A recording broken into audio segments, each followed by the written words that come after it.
So guys, good evening. এখন 6টা বাজে। তো তোমরা সবাই জানো আমার আজকে ছোটোখাটো একটা অ্যাক্সিডেন্ট হয়েছে। ছোটোখাটো বলবো না, অনেক বড় ফাঁড়া চলে গেছে। সেটা তো একদম ডেফিনেটলি অনেক বড় ফাঁড়া চলে গেছে। মাই নিশ্চয়ই বাঁচিয়ে দিয়েছে, মা ছাড়া আর কে বাঁচাবে আমাদের মতন হতভাগ্য মায়েদেরকে।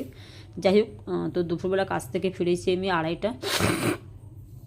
তারপরে শরীরটা এতটা খারাপ, মানে পা পুরো টিনটিন করছে। মানে ভাবুন, গত মাসে হয়েছে ডান পা, এ মাসে হয়েছে বাম পা। মানে আমার যে কী দিন যাচ্ছে সেটা আমি জানি। তো যাই হোক, সারাদিন আমি ঠাকুরকে পুজো দিতে পারিনি। তো আজকে যেহেতু শনিবার, তাই মায়ের জন্য আমি অনেক মালা নিয়ে এসেছি। দেখো, তো পুজো করব। তো এখন আমি রেডি ফেডি হয়ে গেছি, স্নান ফান করে গাড়িও ঠিক করে নিয়ে চলে এসেছি। আর মানে পায়ে সব বেঁধে স্নান করেছি, বুঝতেই পারছো, কিছু করার নেই। এই যে অবস্থা দেখো, মানে জুতো পরেছি বলে না পুরো ব্লাড বেরিয়ে আসছে। তো বলেছে একটু ঠিক করে থাকতে, ডাক্তার সাবধানে থাকতে বলেছে। তো যাই হোক, তো মাকে আমি এখন পুজো দেবো। তো কীভাবে দেবো, কীভাবে মাকে সাজাবো, সেটা আমি তোমাদের সঙ্গে শেয়ার করবো। আর একজন মোহন চলে এসছে। এই তুই চলে এসছিস? দেখুন, আমার বাড়িতে মোহন চলে এসছে। তো চলো, দেখতে থাকো, সঙ্গে থাকো। সো গাইস, দেখতেই পাচ্ছেন আমি মাকে কত কিউট করে সাজিয়েছি, সবকটা মাকে। কালী ঠাকুরকে দেখো, সুন্দর একটা মালা। আর আমার মা মনসাকে পদ্ম নিবেদন করলাম, পদ্ম ফুল আর 108টা জবা ফুলের মালা। ওইদিকে দেখো আমার মা লক্ষ্মীকে, কি সুন্দর লাগছে আমার মা লক্ষ্মী। ও মা, কিউট। এটা কি ফুল?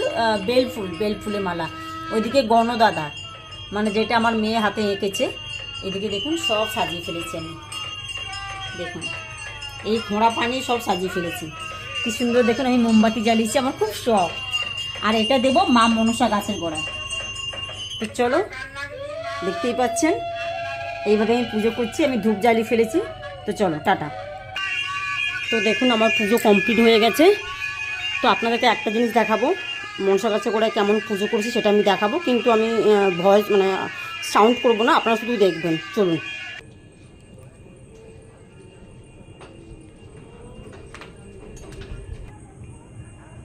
দেখতে পাচ্ছেন মনসা গাছের গোড়া। এখানে মনসা গাছের গোড়ায় আমি সবসময় পুজো করি। দুধ দিয়েছি, মিষ্টি দিয়েছি, প্রদীপ জ্বালিয়েছি, ফুল দিয়ে যেমন পুজো করছি। এই দেখুন, জবা ফুলের মালা গলায়, বোঝা যাচ্ছে না, যাই হোক অন্ধকারে। আর একজনকে দেখুন, মানে ওকে আমি তাড়িয়ে পুজো করছি।